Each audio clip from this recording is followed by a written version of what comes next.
यशवंत सिन्हा में कोई तुलना नहीं की जा सकती। तुलना करना मतलब यशवंत सिन्हा का अपमान है। लेकिन अब क्योंकि भाई खबर में है, सुर्खियों में, इसलिए तो पूछना पड़ेगा, इतनी बड़ी खबर है। निशिकांत दुबे ने ये कहा, निशिकांत दुबे बीजेपी के एमपी ने कहा, अमित शाह के करीबी हैं, कि साहब ये जो चीफ जस्टिस है संजीव खन्ना, ये इस तरह के फैसले दे रहा है कि ये धार्मिक युद्ध भड़का रहा है, धार्मिक युद्ध भड़का रहा है चीफ जस्टिस ऑफ इंडिया, ये बोला है। क्या आपको लगता है कि ये क्लियर कट कंटेम्प्ट है सुप्रीम कोर्ट का? ये एक बहुत गलत परंपरा है जहां हम एक इंडिपेंडेंट जुडिशरी का घोर अपमान कर रहे हैं। अगर हम भारत के संविधान में जरा भी विश्वास रखते हैं, उसके प्रति हमारे मन में जरा भी निष्ठा है, तो इससे और बेतुका बेहुदा बयान हो ही नहीं सकता। और इसलिए मैं मानता हूं कि बात ये नहीं थमनी चाहिए, बात को आगे ले जाना चाहिए, दूर तलक ले जाना चाहिए। और जिस भी अपराध के दोषी हैं निशिकांत दुबे, उस अपराध को के लिए उनको दंड मिलना चाहिए। तो क्या दंड होगा आगे चल के तय होगा। लेकिन मैं मारा प्रिय भाई बहनों,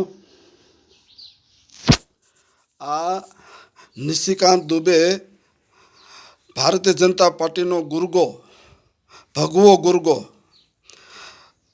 પાર્લામેન્ટનો એક સભ્ય છે. આ ટપોરીઓ કેવું કહે છે અમિતભાઈ શાહને કે આ સુપ્રીમ કોર્ટને રોકવી જોઈએ કોઈ પણ રીતે.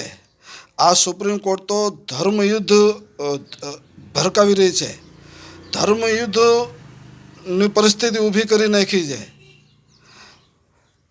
હવે આવું કહીને મારા ભાઈઓ બહેનો, આ ભારતીય જનતા પાર્ટી કઈ કક્ષાએ, કઈ હદે, કઈ નીચલી હદે પહોંચી ગયા છે આથી ચોખ્ખું દેખાવે છે.